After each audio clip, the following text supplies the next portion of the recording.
Good. Good morning. Nice to meet you.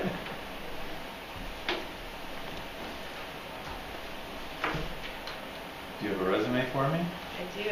I brought several copies. How many would you like? Just one person. Okay, So. great. All right. Why don't you tell me about yourself while I look this up? Okay. Well, right now I'm a full-time student at Nyack College. I'm studying intercultural studies, so my husband and I hope to go into full-time ministry. I am involved a lot with the local church and do diaconate stuff and volunteer there as an intern. So yeah, it's been really nice. I'm originally from Minnesota, so I have experienced quite the cultural change. I moved a little over 2 years ago, so it's been really good for me though. It's probably one of the better things I have done in my life up to now. Like, it was a very clear calling. I felt like God was saying, you should really, really come out here. So I'm so happy I did. So yeah, it's been a really, really great 2 years, and it's just getting better. So good. Yeah. Tell me a little bit about your cross-cultural experiences. You've had some intentional experiences. Yes. I think probably the earliest experiences I had were I did a little bit of volunteer work in Minnesota, in Minneapolis, and it was at a healing, it was called the Healing House, but it was a halfway house for women and their children to come after either these relationships or it was kind of like a safe house. And that was a brand new experience for me, and I really enjoyed it a lot.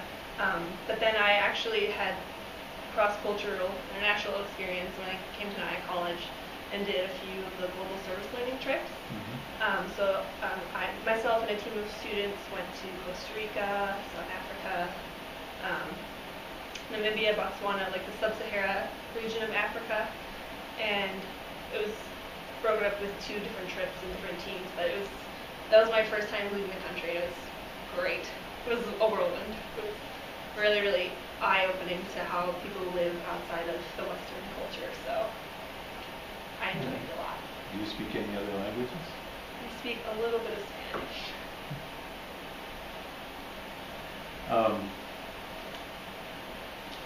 So tell me a little bit about how you approach another culture in terms of being sensitive to that culture.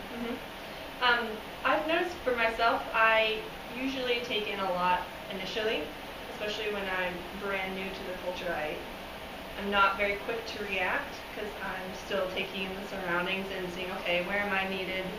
What can I bring for them and what can they bring for me? Like, how is this partnership going to work? So part of my ability to be culturally aware is to say, okay, observe, take it in, soak it all in, and don't come in with any preconceived ideas.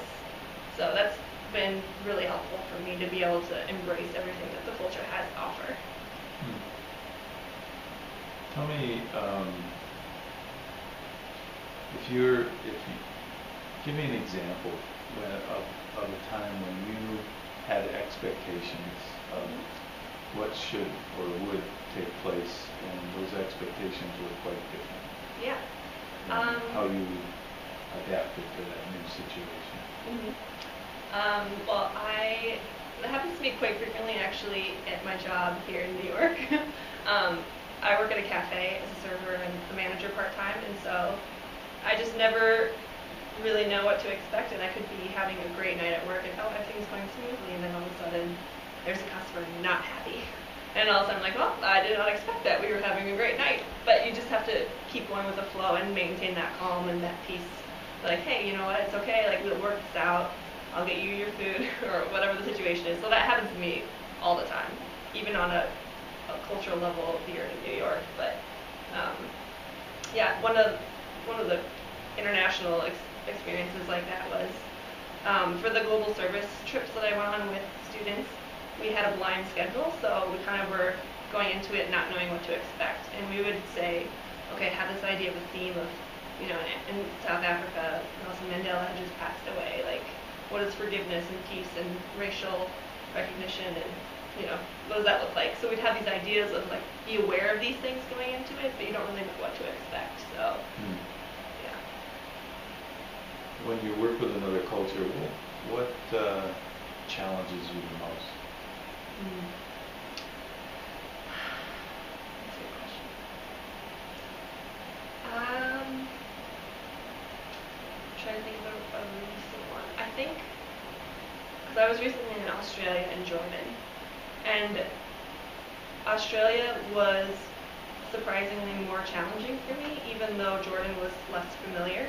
And I think it can be more challenging for me when it looks like maybe the people look more like me, like they're white, middle class. Like, it can be challenging for me when they look similar, but they are completely different. So it's like almost like your world shift is like, no, that's not quite. You still can't try to say that you're the same person, even though you look similar, or maybe some habits are the same. So that is what gives you delight about those kinds of? Well, I just like growing and learning, so I still really like it a lot. Yeah. Can you think of a time when you had to organize something, carry it out? Can you give me an example of your organizational skills? Yeah. I used to work as an administrative assistant at an engineering company in Minnesota, and so I would work with the marketing team to pursue leads on websites with lists of potential projects or upcoming projects that were already established, having to say, okay, when's the team going to bring it to me so that I can help assemble and get it mailed and ready to go. So it was a lot of hands-on planning for the process of getting the proposal out the door, and coordinating with their time schedules and my time schedules of what would be optimal. So a lot of the marketing in that job was coordinating and getting a project done on time to meet the deadline. What would you say your greatest work skills are? I like a challenge, but I'm flexible to try to adapt to what is required. So yeah, I like multitasking. I like very diverse jobs where you don't necessarily have to do the same thing every day, but you can do it every day if you have to. So I like to be flexible like that. All right.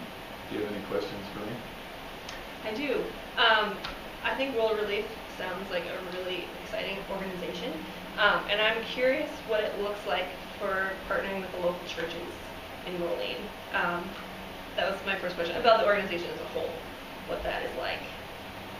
Well, the organization as a whole is financed by partner churches, but in Moline especially, the relationships with the churches are really important because as we place new immigrants into the community, it's the churches that really partner with us to provide volunteers, to provide housing, to provide transportation for those folks when they first come in. So that's a really big part of this job. So. Okay, awesome. And then specifically for this job too, I know that the responsibilities for the volunteer coordinator portion as well as the office administration, it looks like it may overlap a little bit with like accounts receivable and admin and even like simple office work. So I'm wondering what the team would look like that I would be working with. Like, would I be working directly with accounts receivable, or would I, as an administrative assistant, volunteer coordinator, would that solely be my responsibility? You would have a budget for certain items that you're responsible for. So in relocations and those kinds of things, you have a budget that you're responsible for. You have to keep track of that budget and report it back to the accounting department. But, generally speaking, you don't have to do accounts receivable. Okay. I was wondering where that overlaps, so that's very helpful to know. Great. Well, it's nice to meet you. It was nice to meet you too. Thank you so much.